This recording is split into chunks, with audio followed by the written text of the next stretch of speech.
what does it mean to be a leader? That led me to say, well, I got to invest in myself and figure this out. So the more you know your people, the more you can grow with your people. The great one, John Maxwell, he defined leadership as influence. And it is amazing as leaders in organizations, especially as CEO in an organization, how much influence you have. Culture from the heart and leading from the heart, it's about investing in the individual with confidence, speaking into them to grow, even though they don't have some big fancy title, which in some sense is meaningless. Love it. Love it. Dinner table diplomacy. Fantastic. I love that one. I'm going to remember that. Whole part of the leader, you have to make tough decisions in the best interest of the organization, even if it's impacting negatively somebody that you have a very close relationship with. When you can create an environment like this is where I believe you build these authentic relationships, is one of trust, but it allows you to have these difficult conversations.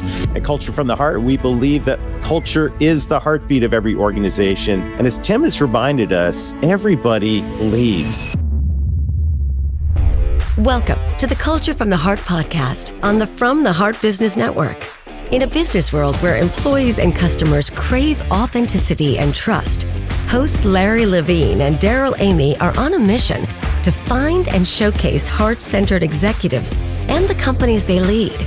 You are about to hear an inspiring conversation with a visionary leader that's bringing heart into the workplace, empowering employees, serving their clients, and uplifting communities, all to create true success.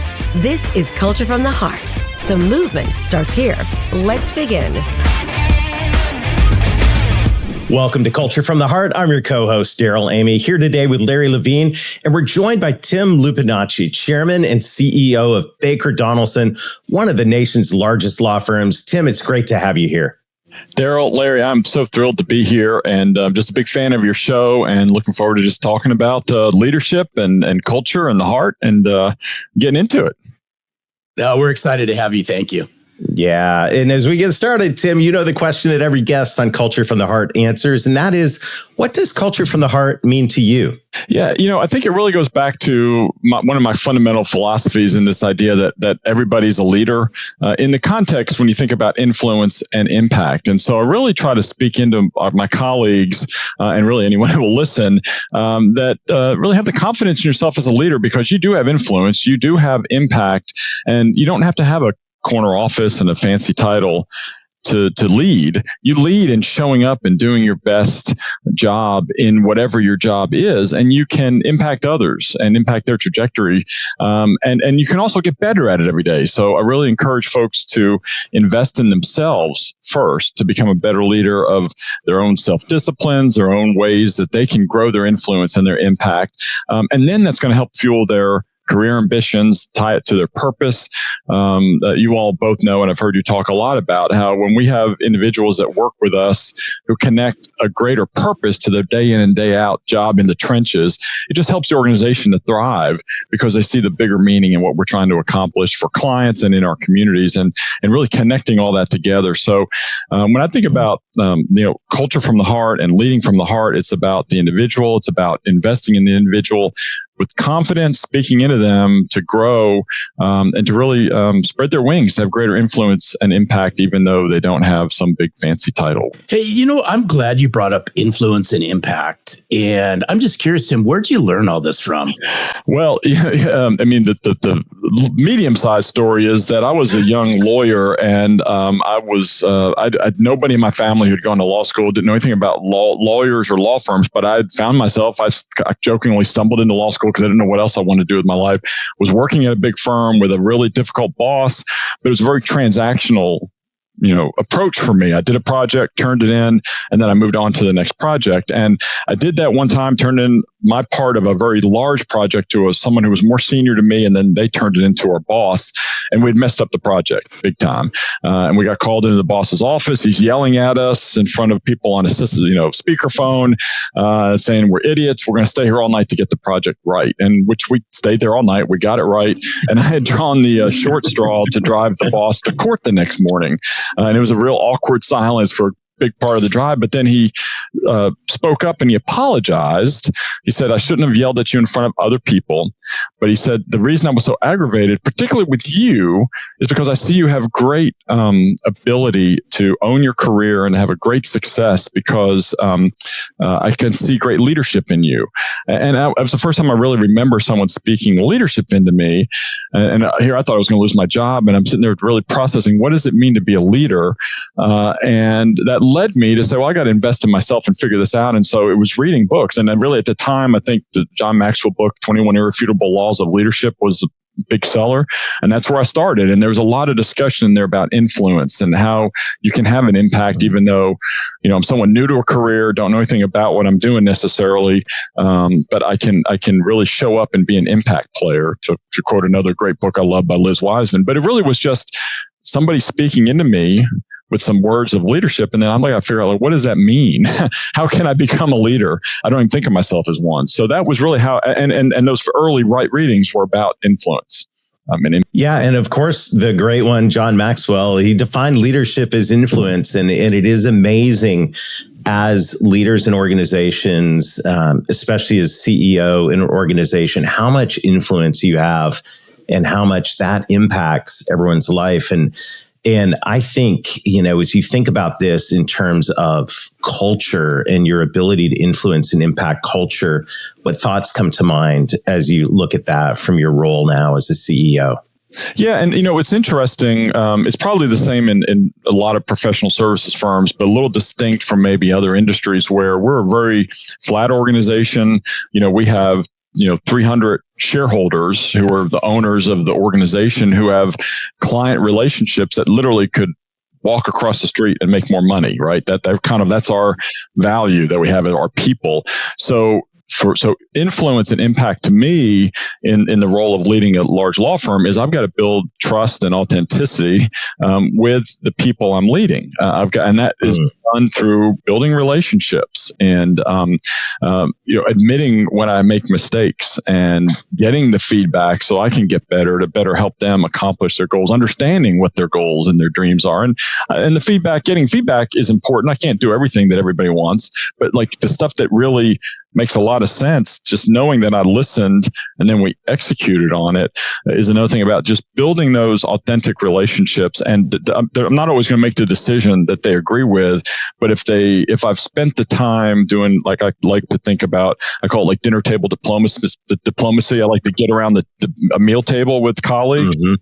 Break bread and share things, and you just get to know people more. But if I built those relationships and I put the time into that, then when those difficult conversations come or decisions made that they don't necessarily agree with, we can have that discussion of understanding the why behind it, but they're not necessarily questioning my authentic desire to drive the firm forward, right? Because I've built that before. Mm-hmm. So it's been a lot of time and effort in building relationships, which I think it's important in any organization, any industry, but it's particularly true, I found, in professional services where, like I said, somebody could walk across the street any day for more money. And you got to really get them bought in on what you're trying to accomplish, what the organization is trying to accomplish, and the vision and strategy. So. You know what I like about this, Darrell, is, and I'm a big believer of this, Tim, is the more you know someone, the more you can grow with someone. So the more you know your people, the more you can grow with your people. And I think with this lens, it lends to having these difficult conversations. And you alluded to it, is when you can create an environment like this is where I believe you build these authentic relationships, is one of trust, but it allows you to have these difficult conversations. And let's just face it, they're going to come up. Yep. Yeah. And it's not, it's not utopia. Like, oh yeah, that was a really tough discussion, Tim. I really hate that you're taking shares away from me. I'm going to make less money, or I didn't get that opportunity. No, it's hard and you got to work through it. Yep. And it could be, there's some examples of some difficult discussions over the last 6 months with people that I had really trusted relationships with for a decade that, we're still processing through decisions that maybe they weren't hoping for. But we have the history to kind of fall back on some things that then we can try to rebuild moving forward. Because you have to. I mean, that's the whole part of a leader. You have to make tough decisions in the best interest of the organization, even if it's impacting negatively somebody that you have a very close relationship with. You still have to have that fiduciary hat, I do, of the firm first in making those decisions. Well, I love it. We've got more coming your way after the break, including more insight into what Tim is doing inside his organization. Stay tuned. We'll be right back. At Culture from the Heart, we believe that leadership starts with putting people first. That's why we've partnered with Learn It, a trusted name in live learning for over 30 years, to bring you an exciting opportunity. 45 days of free, unlimited training for your team for groups of 5 or more. This isn't just another training program.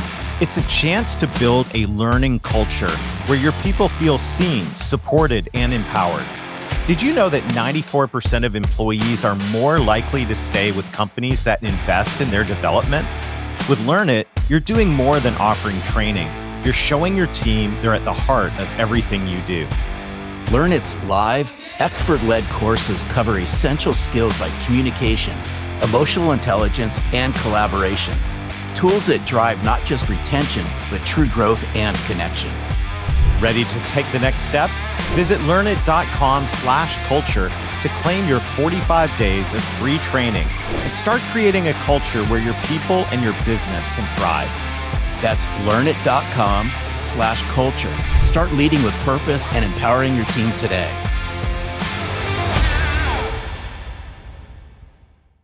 All right, let's get right back at it. We're here today with Tim Lupinacci, CEO of Baker Donelson, talking about a culture of influence and impact. I love those two words, and I love your heart for this. And I'm curious what that's looking like inside the organization as you think about crafting your culture at the firm. Yeah, thanks, Darrell. That is the passion that I have, and it's why I really, it's a very stressful position, but it's what I love is investing in our people and seeing our people, have ambition and goals and trying to accomplish them. And so I guess one way to frame what we're doing a lot of is 3 years ago, we launched a strategic vision. We call since we're Baker Donelson, we call everything Baker something. We have Baker Fit and, Baker Cares. And so it's Baker Vision 2028. But it's really focused around this idea of, can we all be trusted advisors to our clients, understanding their industries and their business and giving proactive strategic advice? Nothing new about that. Meister wrote about that 25 years ago, but it's what clients crave is somebody that knows their business and their industry. And one of the things that really resonated with me about focusing on this idea of trusted advisors is it's not just the external clients that we have to build these trusted relationships with. We talk a lot at Baker Donelson about our internal clients, and we serve each other. And there's we're about 1,300 people. Half those folks may never interact with the external clients, but they help the internal folks then serve our clients better.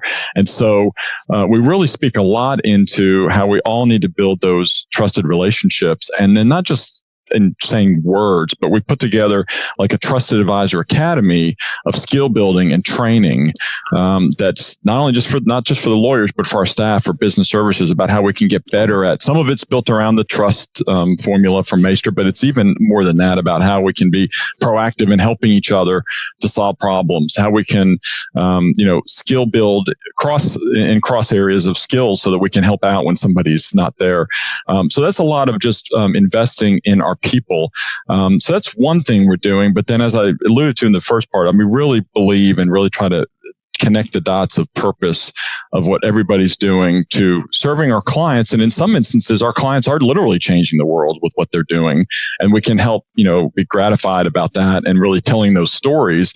But then also serving our clients with excellence enables us to better impact our communities. And I mentioned Baker Cares is a situation where we work with local organizations that are trying to eradicate homelessness across our entire footprint. So for 3 years now, we've been focused on how can we have our small part in doing that, so then we can have our colleagues roll up our sleeves, partner with these organizations. So really trying to get the big picture of what we're doing to the very specific picture of some clients, and then also helping us all get better at doing that are some ways that we're really trying to live it out and make it real for our people.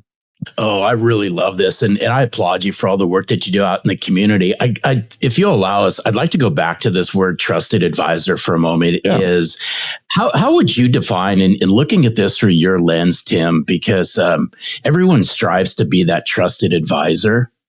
What's a trusted advisor look like inside your firm? And then how do you echo that out into the community as a trusted advisor? I'm just curious. Yeah, no, it's a great question, Larry. And if you Google, trusted advisor traits, I mean, you'd list like multiple dozens of ideas, right? I mean, there's a lot of great things. In listening to buyers of legal services, general counsels and CEOs, it really is a little bit of what I said. They want individuals who spend the time, not on the billable hour, not on the clock, that really have a depth of knowledge about their industry so that they can better understand the challenges they face and how to not just pick up the phone when client gets sued for something and you have to respond to that, which we're here to do, but it's more being at the seat at the table with that client to say, hey, there's these new regulations coming down. There's these new, in this instance, executive orders. How's it going to impact your industry? And I've really spent the time and the energy to understand your industry so that I can help you strategically accomplish your goals and your ambitions. And so some of it is really just building that depth of knowledge about the client. And really, we spend a lot of time building relationship building. I mean, you would think that, professionals, get it and how to build relationships. But a lot of times, particularly in the legal field, lawyers tend to be on the side of they're very, they like autonomy, they're very siloed. And really, a lot of times they're more introverted than extroverted, even though they have to show up in court or whatever. And so we spend a lot of time really, how do you build those relationships that you can build authenticity? You can, make mistakes and admit it and say, here's how we're going to fix it, and really try to ask the questions to learn what's keeping the client up at night. What are they struggling with? And then another corollary that we talk about in being a trusted advisor is using sales as an act of service. Sales can be, we all think about the used car salesperson who's like, you just run from. But if you're asking the questions to your clients and you're hearing them talk about, I'm really struggling with this data privacy security stuff, we're really not hitting the ball out of the park on that. And if you're let's say you're a labor and employment lawyer, but we have colleagues back at the firm who are real experts in privacy and data security, you can say, hey, look, I would love to introduce you to, my colleague Alyssa, who is an expert in that area. Why don't you talk to her for an hour, no charge, to just see maybe she can help with some of these, issues you're having. Well, of course, it could ultimately lead to work, right? Because now they realize we've got an expert, and then they have an issue. But that's something that I don't think a lot of folks think about in sales as an act of service. I know, like I said, there's multiple traits you can build in, but those are the things we're really trying to hone in on because it's what the clients say they want. It's like listening to them and helping them with their problems. Well, that is influence and impact in action. I think that is absolutely beautiful, Tim. Earlier, you said something that really piqued my attention. I'm curious to learn a little bit more about this. You talked about Baker Cares. Tell us about Baker Cares and how that is influencing the culture in your organization. Yeah, if you go back about a decade, we had, and I don't remember the origins of it, but we determined that because we were a firm that have offices. Right now, we have them in like 23 offices in maybe 11 or 12 states, and we wanted to have a unified approach to how we were giving back to the community. And so we determined that we would each year identify a cause or an organization. Type of organization that then each local office would partner with someone in their community. So an early example was food banks, and then every office partnered with food banks. Well, back at one of the big part of our culture that is really meaningful is myself in the CEO role and our COO spend a lot of time walking the halls around every office each year just to try to make sure we're staying in touch because we are spread out. And during COVID, we couldn't do that. So when the COVID restrictions opened up, Jennifer and I went on what we called our Tim and Jennifer Grateful for You tour. And we had like Grateful Dead type t-shirts, tie-dye. And we had the offices listed on the back with the dates we were going to be there. We just literally went office to office to office. But on that tour, which was around 2022, we noticed in all of our footprint, there was just an increased amount of individuals who were homeless. I mean, it was just noticeable from even before COVID. And so we determined in 2022 we determined that was going to be our focus for the year. But we decided to have, we'd have a bigger impact if we committed that type of organization or cause for 3 years. So we'd get to know the organization and be able to roll up our sleeves and help them, with sweat equity, helping them like that, but also maybe investing in some big projects that they do. So we've been a part of that. And then we have a firm-wide Baker Cares committee who has said, well, we're making an impact, but the need is still great. So we've re-upped it for another 3 years. And then how we show up is whenever our board or our leadership team goes to a different office to have meetings, we include in our programming a Baker Cares event. Some of that includes going and, pack boxes for individuals who are homeless. Some of it is just a presentation from that organization. Some of it's a tour. And that's been a real important way to keep particularly our lawyer leaders focused on, we're doing a lot of, hard work, stressful work, but what's really important is really helping people. And then we partner, of course, with our local individuals, attorneys, business services staff, and do that. So we try to keep it front of mind, and it keeps things in perspective that, we're doing valuable, incredible work for incredible clients, but we're also, as a result of that, we're able to help others who, have needs. So that's how it shows up for us. Wow. Amazing. So incredible. Well, hey, a big thank you to our sponsors for making this show possible. Stick around. We'll be back with Tim in just a moment. At Culture from the Heart, we know that hiring the right salespeople and leaders for your company is about more than just resumes. It's about finding individuals who have what it takes to succeed.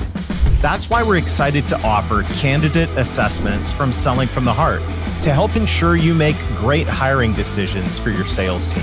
Based on data from surveys of over 2.2 million sales professionals and sales leaders, these assessments benchmark your candidates against the core skills of top-performing salespeople and leaders.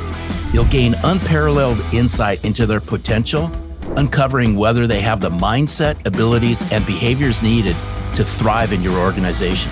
It's not just about filling a role. It's about ensuring that every sales hire aligns with your culture and contributes to your success. Don't leave your next hire to chance. Visit sellingfromtheheart.net/hiring and discover how candidate assessments can help you build a winning team. Make your next hire with confidence because your business deserves the best. Well, let's get right back at it. Tim, we're so excited. This has been a phenomenal conversation, and your heart for your people and for your community is just beautiful.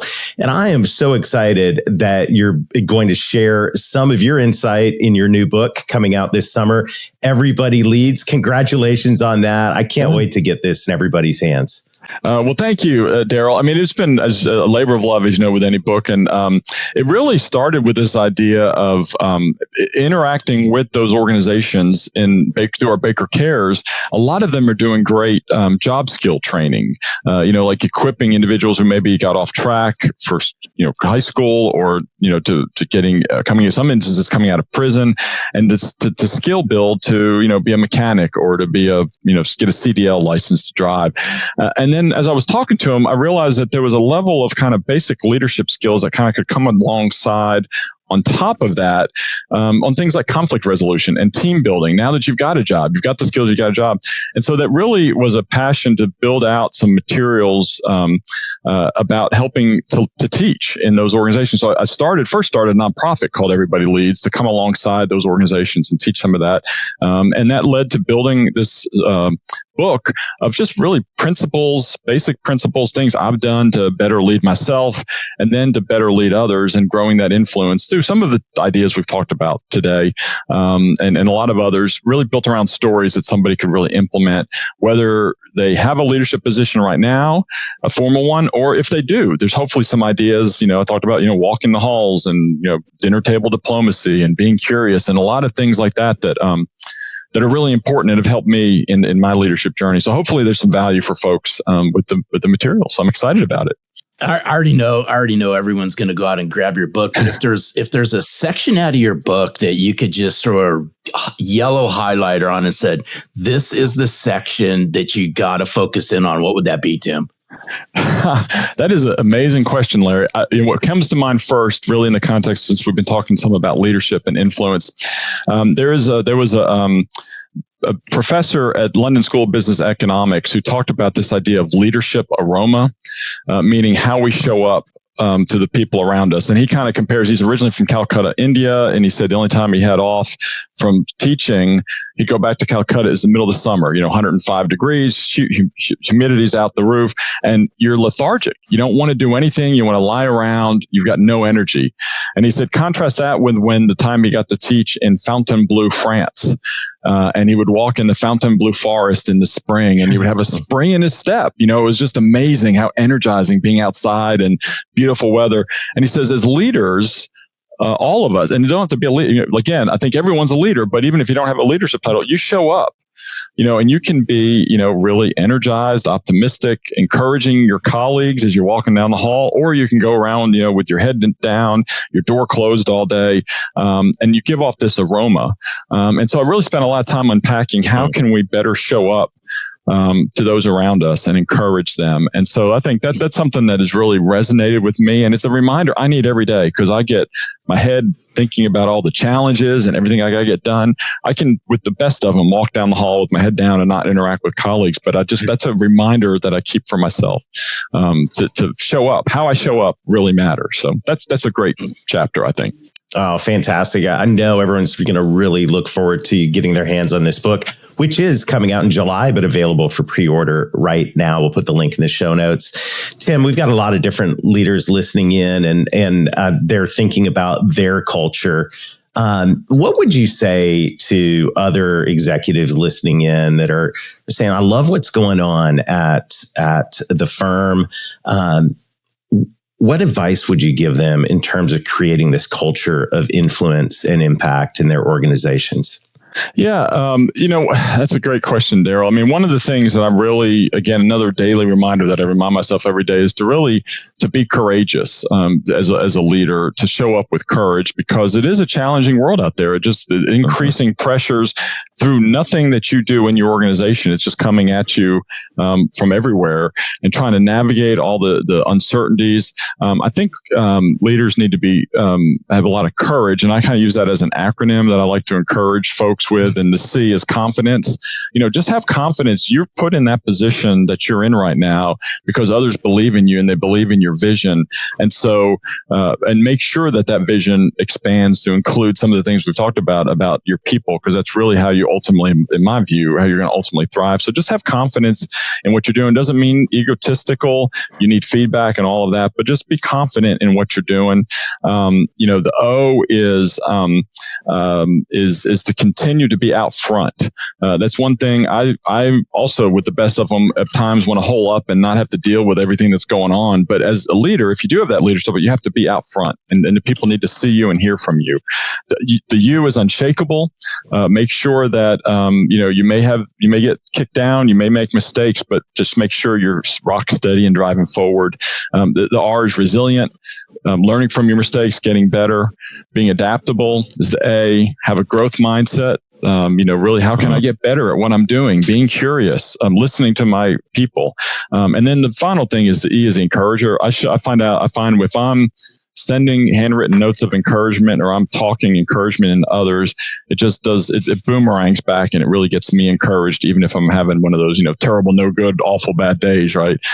So I don't know, that's a lot of in there, but I think I would just encourage each person out there is to be a courageous leader and to show up.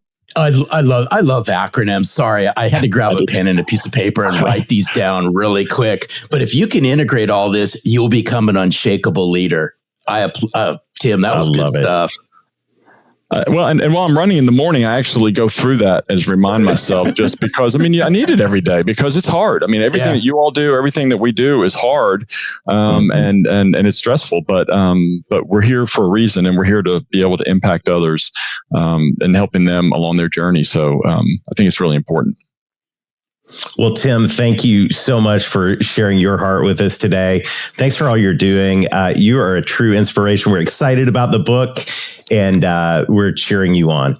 Well, it's been a real honor to be here, and like I said, I've been gaining insights from you from afar. So it's great to actually get from listening to your show, and so now great to get it directly. So thank you so much for all you're doing. It's our pleasure. We appreciate you. Yeah, thank you, Tim. Larry, what an amazing conversation with Tim. And I love the courage acronym right at the end. We'll put that in the show notes. So that's something you want to put on a sticky note right there on your desk. Very, very powerful wisdom. Yeah, absolutely. And here's the last thing I just ask everyone to think about is even if you're not in a leadership position by your title, just based on this conversation, we encourage you here, lead up. Lead the way by how you show up. Watch what starts to happen as people take notice. Absolutely.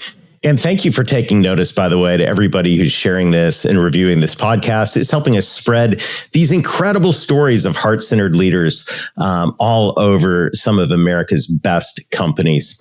At Culture from the Heart, we believe that culture is the heartbeat of every organization. And as Tim has reminded us, everybody leads. So thank you for joining us today on Culture from the Heart. Until next time, lead with your heart and watch your culture thrive. Thank you for joining us on this journey to discover heart-centered leaders shaping extraordinary company cultures. To access a leader guide with notes from this week's episode, simply click the link in the show notes or visit us at www.culturefromtheheart.com. Do you know a CEO who's built a culture from the heart? We'd love to hear their story. Head over to www.culturefromtheheart.com and click the Nominate Your CEO button. Until next time, remember, great cultures start with the heart.